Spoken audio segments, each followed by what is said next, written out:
Today we're going to talk about the power of the story. And I've talked about this a lot in all kinds of social media posts, but today I wanted to give a little story. So I had the opportunity back in 2016 to go speak at Boss, which is Building Opportunities for Self-Sufficiency, right?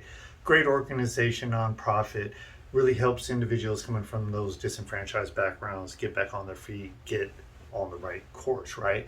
So I really took this seriously, being that I'm one of those individuals myself, right? At the time, I was a senior director of retail sales and operations at Goodwill Industries of the Greater East Bay. Shout out, love you guys still to this day. Anyway, so I was asked to come in and speak for a couple of reasons. One, to kind of tell my story, but also to provide some job and some training opportunities, but basically to get this group that they had kind of motivated. So I went all out. I mean, I went suit and tie, the whole nine, and I showed up and I got there early because I wanted to kind of walk into the group without anyone knowing who I was and just kind of see what they said and did, being that I was the guy who was dressed up and everything, right? So I asked the individual that called me in to not say anything, just let me walk in and just kind of, mix and mingle. So I walked in, there was a group of probably about 10 men, right? And yeah, it was interesting conversations. I won't use the language that they were using, but they saw me come in. I walked right through, said hi to everyone, kind of went and stood in the corner and waited. And they were in there using the N word, using the B word in regards to females, and talking about drinking and doing all kinds of other stuff over the weekend and trying to hook up with people, and just a bunch of very negative talk, to say the least. So I stand there and I wait. In comes in the facilitator. She introduces me, but only in the sense that I work for Goodwill, right? And so I get up there and I start giving the Goodwill mission and what we do and how we assist people and get people from A to Z, right? And that it's all about the hard work and there's opportunities out there, right? And a lot of these guys are just like, whatever. And one of them actually had worked there and got terminated, so he already had a kind of sour taste in his mouth about the agency. But I go through all this, don't say anything about my background, right?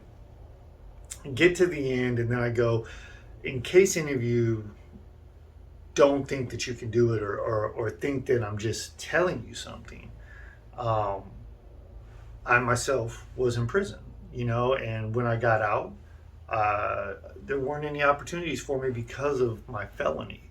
People only saw my past, couldn't see what I had to offer today or in the future. And Goodwill gave me that opportunity, and I'm forever grateful for that, right? And they were still kind of hesitant and everything else. And so I asked a question. I said, well, let me say this. What did you guys think of me when I walked in the room? And one guy goes, oh, businessman. And I go, okay, businessman. What else? Someone else says, someone who could help me out with the job. I go, great. Okay, anything else? Oh, yeah, all about money. I go, oh, okay, yeah, I like money, but yeah, okay, I hear you. This went on for about a minute or two, right? And then I asked everyone, I said, if that was your perception, you saw me, guy dressed up, whatever, someone who could help you in the current situation you're in, why did you continue to refer to women using the female dog word?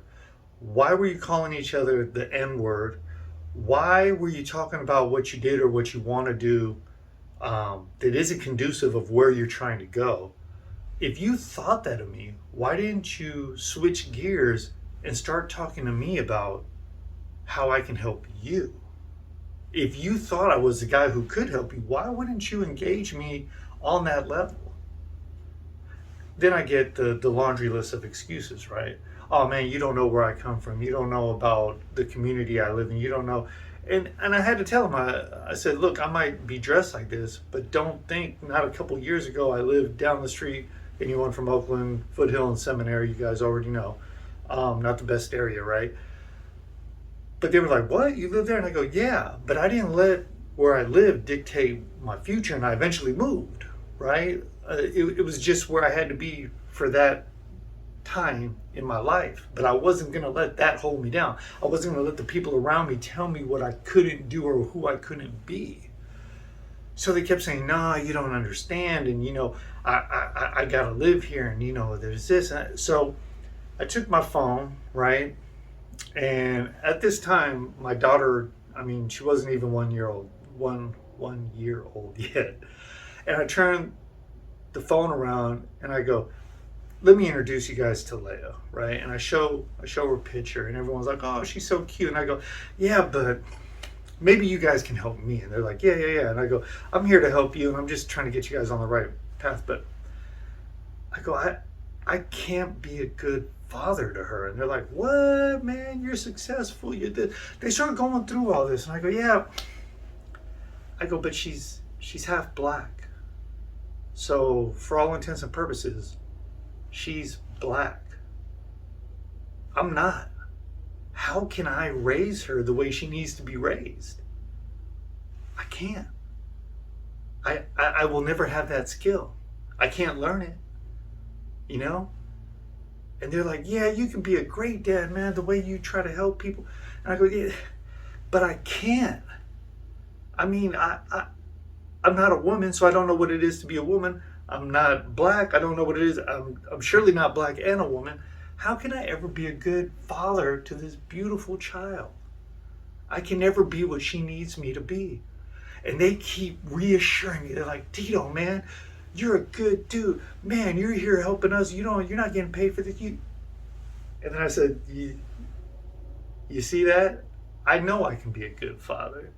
I know where I'm going to struggle, but I know I can be a good dad. I said that to prove to you guys, as you're trying to tell me what I can do, I'm trying to tell you what you can do. Don't let your history, whether it be incarceration, homelessness, addiction, limit you to what your future is. Don't let that guy on the corner who's telling you you got to stay on the block and you got to do this, don't let them tell you what you can and can't do. And they were like, oh, you played a trick on us. And I said, no, I didn't. I just wanted to show you guys that we all have these things, and we can either use them to empower us to push us forward, or they can hold us back. And I'm just here to tell you, let go of the stuff holding you back, and let's all move forward together. So the power of my story wasn't enough to get through to them. So I had to add on some of the current events, right? But it was still my story. My question to you guys is, how often do you use stories to help people get over humps? And just a quick recap to wrap this up. One of those individuals, one of the ones that was talking a lot when I walked in, when I was getting ready to leave, he ran up to me and he goes, hey man, I hear you. And right now I'm living off the streets. And when he said that, what he meant was he was hustling, doing things he wasn't supposed to do. He ended up showing up at Goodwill the next week. He started working, and he was still working there when I left. So keep telling your story. Keep letting your story and the stories that you know about that you can share be the narrative that helps someone else get ahead in their life. That works personal, professional, and everywhere else. The power of the story, y'all. Nothing greater.